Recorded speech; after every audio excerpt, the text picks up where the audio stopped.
Assalamu alaikum dear students. In the last lecture of chapter 4, Laws of Motion, we had seen collision in two dimensions, that is a non-head-on collision, as well as impulse of a force. In case of a ball hit by a bat or driving a nail into wooden block with hammer, the force which acts for a very short time interval, and this force varies with time, hence cannot be measured easily. In such cases, we measure the total effect of the force, which is called as impulse of the force. According to Newton's first law of motion, we had seen that any unbalanced force changes linear momentum of the system. That is, basic effect of an unbalanced force is to change the momentum there. Then according to Newton's second law of motion, we come to know the rate of change of linear momentum is directly proportional to applied force, and it will take place in the direction of force, and hence we come to know the equation vector F is equal to change in linear momentum with respect to time, which is to be denoted as dp upon dt there, and hence we can write dp, which is the change in linear momentum, is equal to vector F dot dt there. That means over here the change in linear momentum is equal to product of force and time there, where the force F is the amount of force which is to be applied on a body, which is to be considered a very large amount of force is to be applied on a body, and dt shows that the force is to be applied, hence the contact will be there for a very short interval of time. For example, when a ball hit by a bat, so over here the application of force is so much larger, and the contact between the ball and a bat is there for the very short interval of time. So a very large amount of force is to be applied for a very short interval of time, and this product gives the change in linear momentum of the body there. So the quantity change in momentum is separately named over here as impulse of the force, which is to be denoted as J vector. So over here we are denoting the impulse of a force by a letter J vector, and according to Newton's second law of motion, now we come to know that the vector J is equal to dp, which is nothing but the change in linear momentum. So over here if the force is constant and is acting for a finite and measurable time, so we can write the change in linear momentum in time t is equal to F into t, and this F into t is nothing but the change in linear momentum if we are considering the initial momentum as p1 and final momentum after the application of the force is p2. So change in linear momentum would be p2 minus p1. Hence the impulse is to be given as change in linear momentum p2 minus p1, which is equal to F into t there. So over here for a given body of mass m, it becomes, we can write in terms of the velocity also. So the impulse J vector is equal to P2 vector minus P1 vector, final momentum minus initial momentum, as momentum is nothing but the product of mass and velocity. So the final momentum we have to write as mv2, where v2 indicates the final velocity, and over here p1 is to be given as mv1, where v1 indicates the initial velocity. So as for a given body of mass m, here we have taken out common m, and in bracket we are supposed to write v2 vector minus v1 vector. That means mass m is to be multiplied with change in velocity there, and this will gives as the change in linear momentum, and over here this is equal to product of force and time.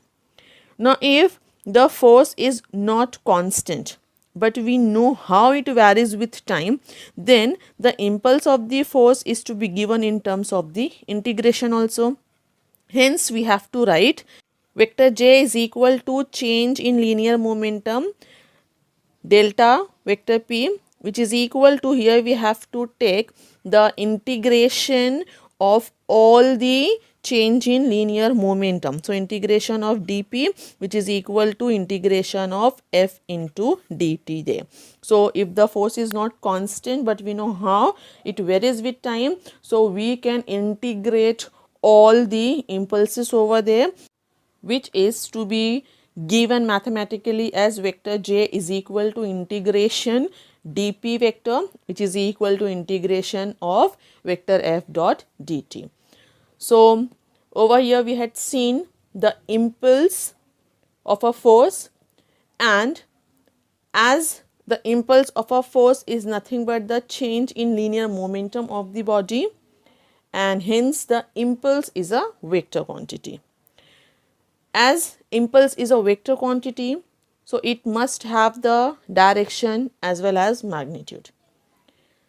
Magnitude is to be given as the product of magnitude of the force and the time, or in turns it is the magnitude of the change in linear momentum.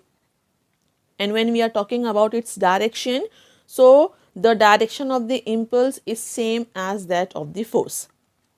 Now, next we should know the unit of impulse there. So, the SI unit of impulse is obviously is same as that of the linear momentum, as the linear momentum having the SI unit kilogram meter per second, or it is to be given as Newton second.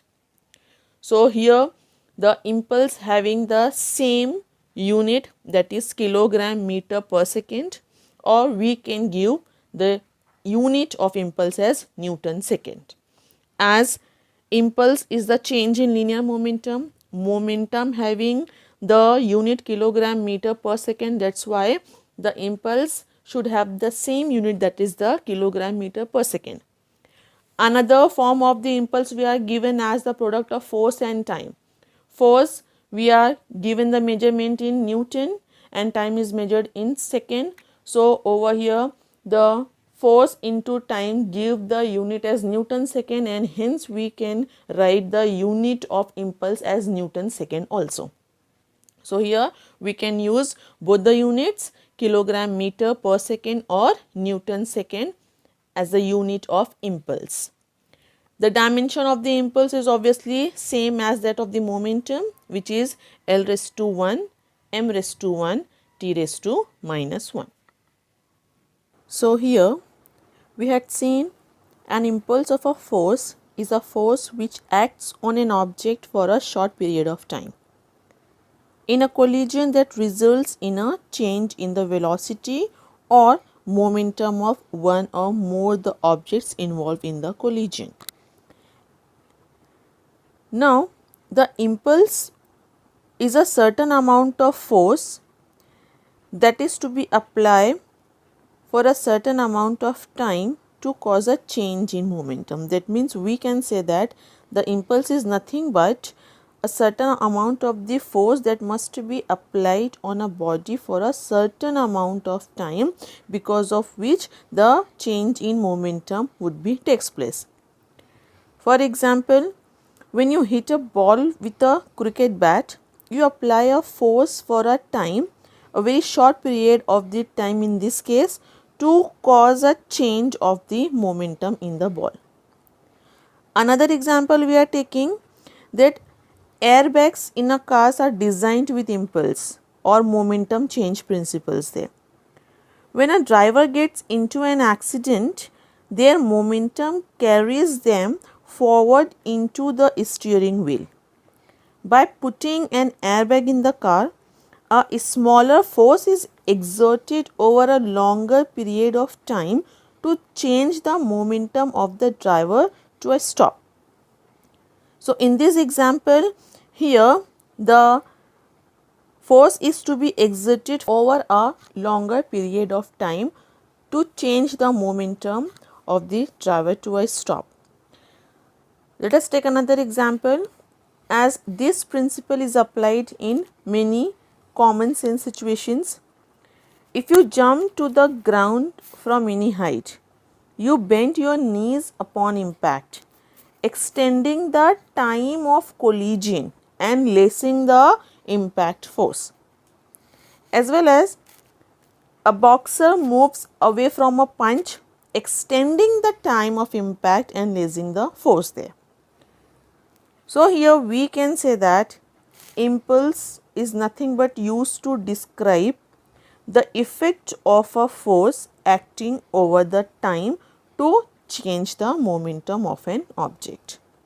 Hence, we can say that impulse is a certain amount of force that is to be applied on the body for a certain amount of time to cause the change in momentum.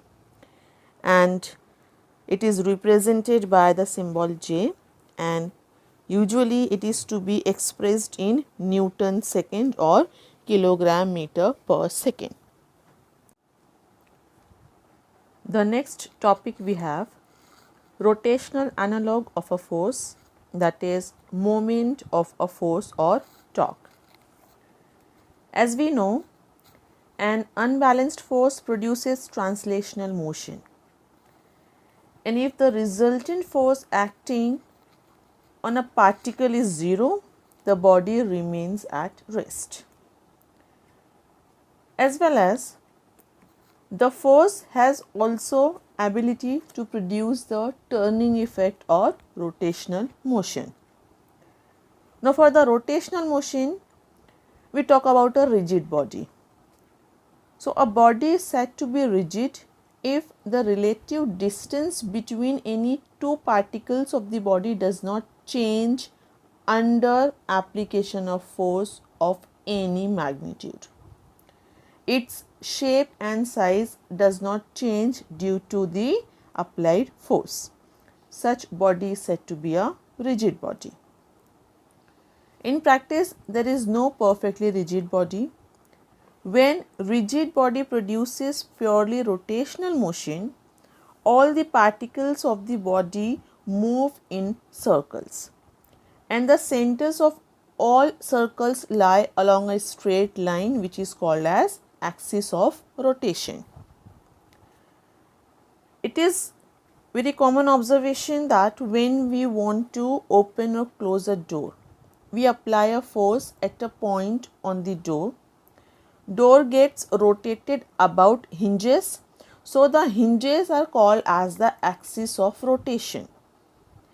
It is found that if force is applied away from the axis of rotation, it is easy to open or close the door with a smaller force, and a larger force is required to produce turning effect if the distance between the point of application of force and axis of rotation is decreased.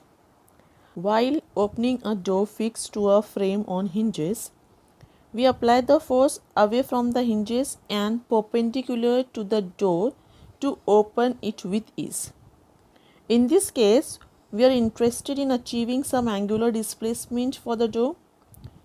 If the force is applied near the hinges or nearly parallel to the door, it is very difficult to open the door.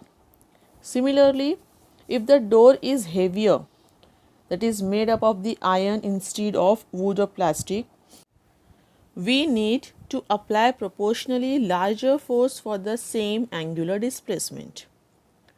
It shows that rotational ability of a force not only depends upon the mass, but also depends upon the point of application of the force. The point should be as away as possible from the axis of rotation, and also it depends the angle between direction of the force and the line joining the axis of rotation with the point of application. The effect is maximum if this angle is 90 degree. So, the turning effect of the applied force depends on, first of all, magnitude and direction of the applied force, and the second is the perpendicular distance between axis of rotation and line of action of the force, which is called as moment arm of the force. So, the ability of a force to produce rotational motion is measured by its turning effect, which is called as moment of force or torque. So, taking into account of all the factors, the quantity moment of a force or torque is defined as rotational analog of a force. As rotation refers to direction, torque must be a vector quantity, and the mathematical form of the torque or moment of force is given as torque is equal to vector r cross vector f. Vector torque is equal to vector r cross vector f. The mathematical form of the torque or moment of force is given by this equation, where the F is applied force and R is the position vector of the point of application of the force from the axis of rotation, as you can see in figure B and C. The vector F is nothing but the applied force, and vector R gives the position vector of the point of application of the force from the axis of rotation. Now, in the figure A, B and C, it illustrates the direction which is involved in the torque there. Now, the figure A, when we are talking about the figure A, it is the 3D drawing indicating the lamina, or we can say the plane or two-dimensional object rotating about a fixed axis of rotation, that is, the axis of rotation is being perpendicular to this object and passing through it, and the object is rotating about this axis of rotation either in a direction, that is the anti-clockwise direction, or the clockwise direction. In both the direction, the object is rotating about the fixed axis of rotation which is perpendicular to this object and passing through this object there. Now, in the figure B, it indicates the top view of the object when the rotation is in the anti-clockwise direction, and figure C shows the view from the top if the rotation is there in the clockwise direction there. Now, the direction of the torque is always perpendicular to the plane containing the vectors r and f, and it can be obtained from the rule of cross product or by using the right hand thumb rule. Now, in the figure B, it is perpendicular to the plane of the figure. In this case, perpendicular to the body there and outwards, that is coming out of the paper, which is to be shown by means of this dot here. And in the figure C, it is inwards, that is going into the paper, which is to be denoted by means of the cross sign. Now, in order to indicate the directions which are not in the plane of figure, we use a special convention. This dot for the perpendicular to the plane of figure and outwards, and this cross we are using for perpendicular to the plane of figure and inwards. Now, this convention depends upon a traditional arrow which is shown in this figure A, which indicates that the convention is to be used acting in the direction perpendicular to the plane of the figure. That means, if you are considering a paper over here, so this plane of the paper, the arrow is perpendicular over there. So, this arrow is acting in a direction perpendicular to the plane of the paper there. Now, consider yourself looking towards the figure from the top. If this arrow approaches you, the tip of the arrow will be prominently seen. Hence, the circle with the dot in it we are given, which refers to the perpendicular and outwards direction, that means towards you. When you are leaving the arrow, if an arrow is going away from you, the feathers like a cross will be seen there. Hence, a circle with a cross which shown in this figure C indicates perpendicular and inwards, or we can say it is moving away from you there. And the circle with cross and dot indicates a line perpendicular to the plane of the figure, which is shown in this figure D. Now consider a body is free to rotate about an axis of rotation through a point O, where in this figure it is denoted by means of the dot when the direction of the rotation of the body is to be considered as anti-clockwise direction, and in this figure it is to be given by means of the cross sign where the body is to be rotated in the clockwise direction there. The concept is same for both, only the change in direction would be takes place. The body is always rotated about an axis of rotation, and hence the direction of the torque which is to be given by means of this axis of rotation, which is always perpendicular to the plane which contains the vector F and vector R. So here the force is to be applied at a point, and the distance of this point from the axis of rotation is to be given as vector R, which is the position vector. So over here, as due to this application of the force, the body is rotated about an axis of rotation at a point O, and hence the vector tau is given as vector product of vector R and vector F.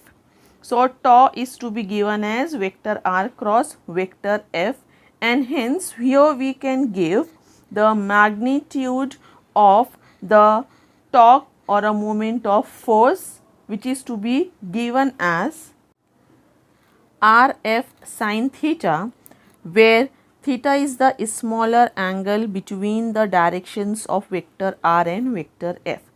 Here we can take the angle between the vector R and vector F is to be given as theta.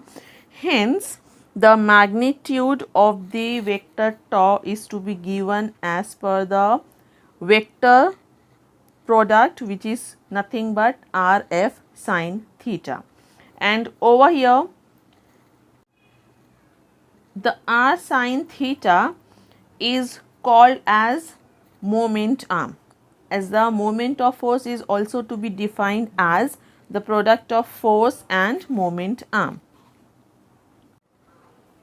where the magnitude of the moment of force is equal to the product of the magnitude of the force and moment arm, and hence the moment arm is nothing but the perpendicular distance between the axis of rotation and line of action of the force. As you can see in this figure, when the force is to be applied, so the direction of the force is to be given by means of the dotted line, and the angle between this direction of force and R is theta. When we are drawing a line from the axis of rotation to this direction of force F there, so the value of this line we are getting as R sin theta, and it is nothing but the perpendicular distance between the axis of rotation and line of action of the force applied, which is said to be the moment arm. So the moment of force is also to be defined as the product of magnitude of the force and the magnitude of the moment arm there. So the value of this perpendicular distance from the axis of rotation to the direction of force, the perpendicular distance from the axis of rotation to the direction of force, in this case this much line is said to be the moment arm. So over here we can give the mathematical form of the moment of force in magnitude form as the magnitude of the force into the moment arm.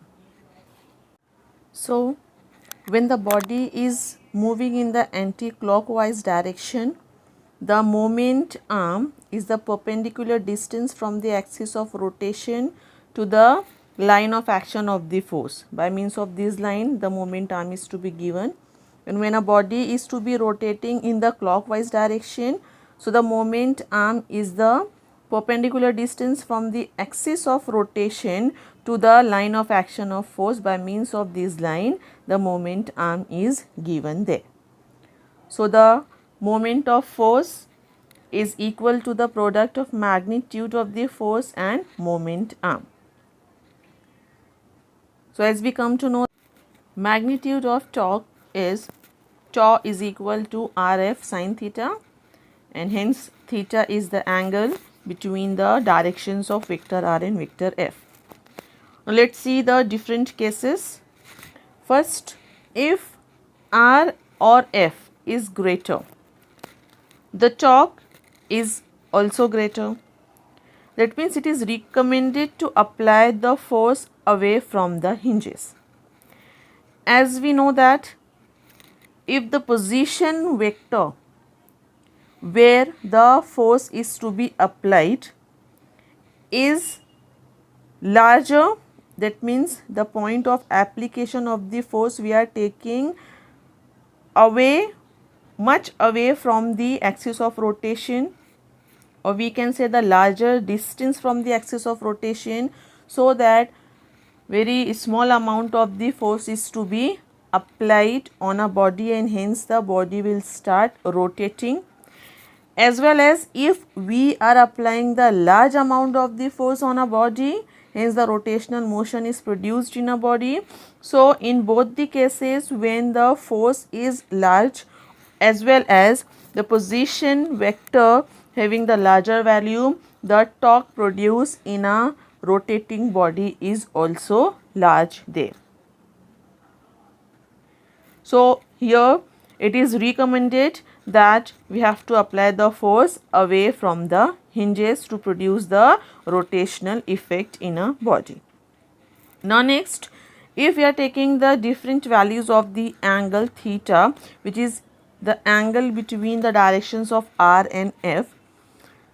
So, if theta is to be taken as 90 degree, so we are getting the maximum torque produced in a body.